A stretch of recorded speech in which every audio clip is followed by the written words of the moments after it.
Hello everyone. Today we will study our poetry number 2 from a textbook Fire and Ice by Robert Frost, an American poet. The present poetry is a symbolic one, and as the title of the poetry itself implies, fire here is the symbol of human desires and aspirations, and on the other hand, ice is the symbol of hatred. And according to the poet, these are the two possible causes for the end of the world. I will read out the poetry for you. Some say the world will end in fire, some say in ice. For what I have tasted of desire, I hold with those who favor fire.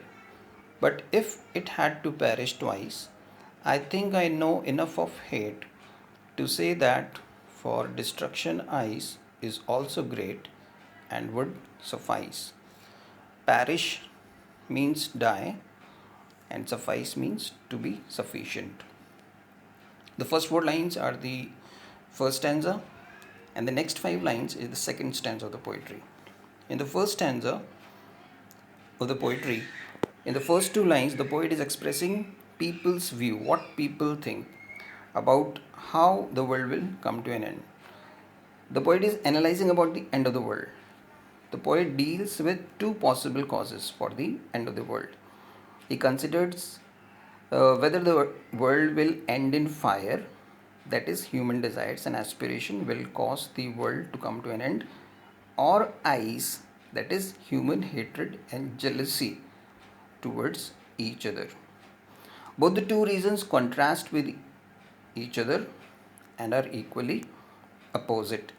In the next two lines, poet is expressing his own views from what I have tasted of desire. Tasted here means know.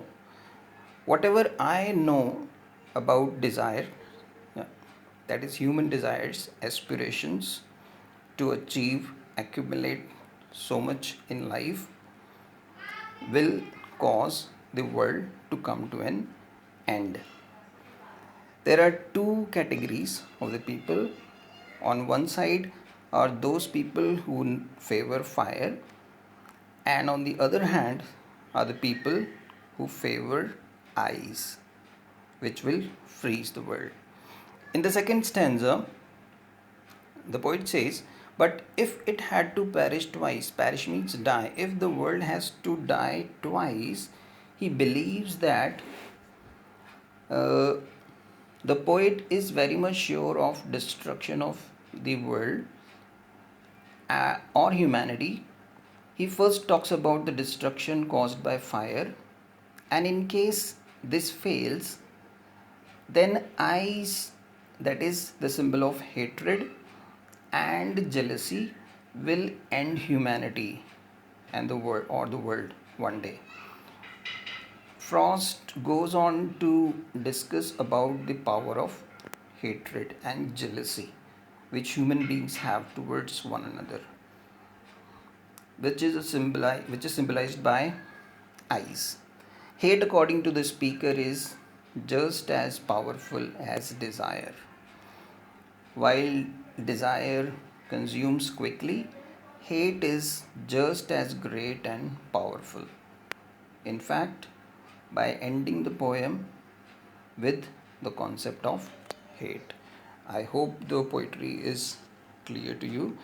I will be discussing some important figure of speeches, poetic devices used in the poetry. The number one is anaphora. And what is anaphora?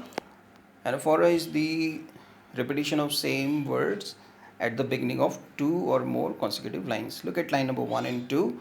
Some say the world will end in fire, some say in ice, some say, and some say is repeating. So it is anaphora here.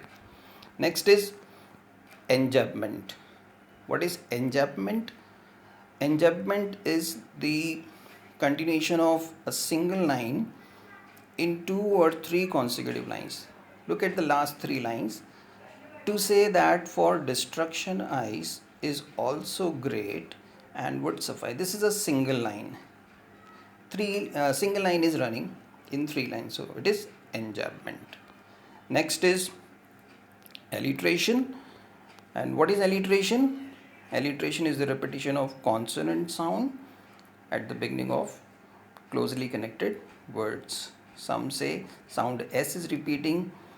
It is anaphora and alliteration both here. Some say the sound S is repeating. And then look at the line number 4.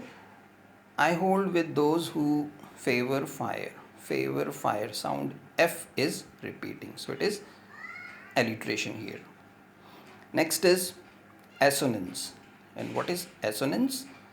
Assonance is the repetition of vowel sound at closely connected words.